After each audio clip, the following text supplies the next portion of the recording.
Everyone, welcome back. So, Ganga Ki Betiyan's upcoming 11th August 2026 episode continues the tense college protest as Neha and the student face trouble after the sudden stone peddling incident.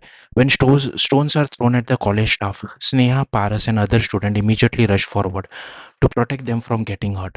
Their actions make it clear that they never wanted the protest to become violent. Sneha then stands before the principal and strongly defends herself and the other protesters. She tells the principal that they never called anyone to attack the teachers or staff. Their protest was always peaceful, and their only demand is justice for Sony. Sneha asks the principal not to blame the entire group for the violence and urges him to understand what they are actually fighting for. However, the principal remains firm and asks Sneha and the students to end the protest. He assures them that the college will take strict action against ragging and will make sure that no unlawful activity happens on campus again. But Sneha refuses to back down. She questions how the college can talk about stopping ragging while allowing Sony's education to be destroyed.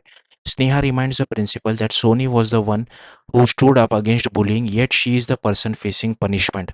The principal then gives Sneha a heartbreaking answer. He explains that Sony was found guilty by the committee, and since the committee has already made its decision, he cannot overturn it himself. He says that he is helpless and cannot take Sony back into the college. The principal apologizes to Sneha and the others, but his words leave Sony devastated. Sony breaks down in tears as she realizes that Sneha's protest has still not been enough to restore her admission. Her education and future remains uncertain, while Shivani's alleged role in framing her has yet to be exposed.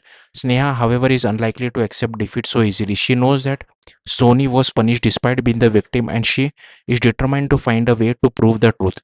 The biggest question now is whether Sneha will finally be forced to end the protest, or whether she will discover new evidence against Shivani and challenge the college committee's decision.